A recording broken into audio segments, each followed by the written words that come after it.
Welcome to Odds of Survival, a series where we ask the big question. If you suddenly found yourself inside your favorite video game world, would you thrive, or would you be lucky to last 5 minutes? We're breaking it all down with 7 key survival factors.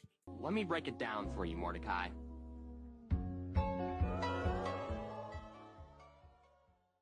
From basics like water and food, to the more pressing issue of not meeting a cartoonishly tragic end.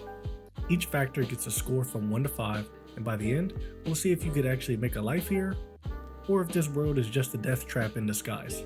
So, let's see how we'd fare in this epic adventure. Before we dive into the vibrant chaos of Jak and Daxter, let's set the stage. First off, we're not Jak. No superpowered eco abilities, no absurdly athletic flips, no sudden hero arc, just us, regular people dropped straight into this wild world. Think of it as survival mode. Second, we're judging survivability based on 7 key factors: water, food, shelter, safety, traversability, socialization, and sustainability.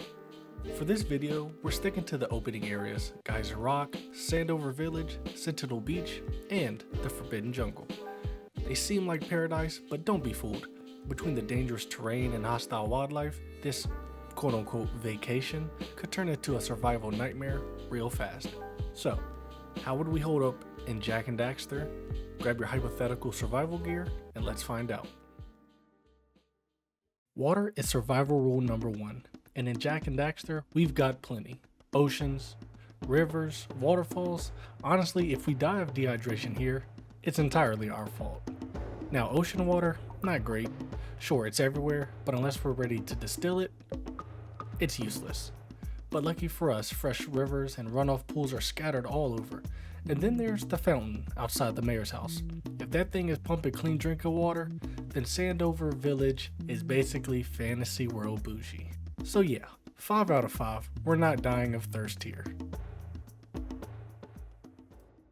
Food is where things get interesting.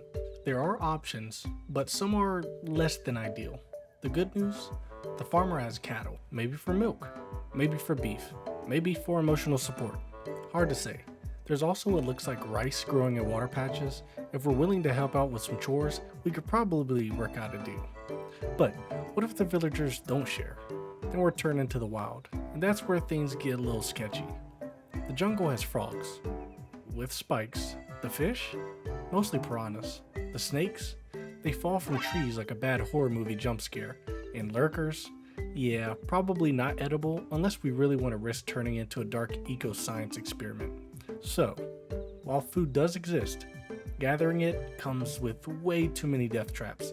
Solid 3 out of 5. Eat fast or be eaten. Shelter is a win in Jak and Daxter. Sandover Village is fully built, and as long as the locals don't kick us out, we're set. If they do, well, good news. Sentinel Beach has abandoned homes, and if all else fails, driftwood, palm leaves, and some precursor tech, and we've got ourselves a makeshift hut. Rustic, sure, but hey, $1 million ocean views. Easy, 5 out of 5. Safety? Not great. The villagers constantly dump their most dangerous tasks onto Jak, which means they're definitely not up for handling threats themselves. The jungle is full of aggressive wildlife. The ocean? Lurker sharks will end you in seconds. Even Sandover Village feels one bad day away from a full-scale invasion. Safety score? An abysmal 2 out of 5. I hope you're good at running. Jak makes it look easy, but without his eco-powered acrobatics, getting around is a nightmare. Slippery cliffs, endless hills, random bottomless pits.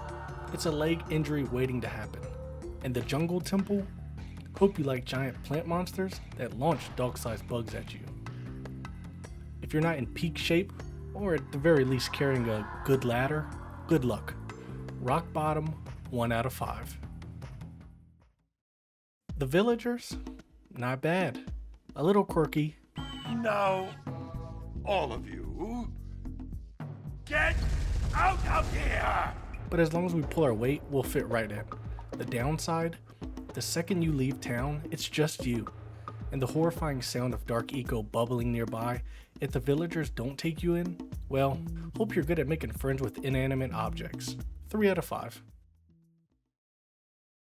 Now, could we actually live here long term? Yes, absolutely. Sandover Village is thriving. Fresh water, sustainable food sources, shelter, it's a full-on tropical utopia, minus the occasional monster attack. Sure, we'd miss modern conveniences, but no spam emails, no traffic, no rent. Honestly, not a bad trade-off. So yeah, 5 out of 5. Pack your bags, we're moving in. So let's recap. Water, easy 5 out of 5. Food, plentiful but risky, 3 out of 5. Shelter, cozy village huts and beachfront fixer-uppers, 5 out of 5. Safety, lurker sharks and spike frogs, 2 out of 5. Traversability, hope you brought climbing gear, 1 out of 5. Socialization, depends on how charming you are, 3 out of 5. Sustainability, paradise if you survive long enough, 5 out of 5. Total score, 24 out of 35. Survivable, but not without its challenges. Would you take the risk? Let me know down in the comments. And if you did enjoy this video, make sure you hit that like button and subscribe. We've got plenty more survival breakdowns coming your way. Until next time, stay safe, stay smart, and watch out for lurker sharks. Peace.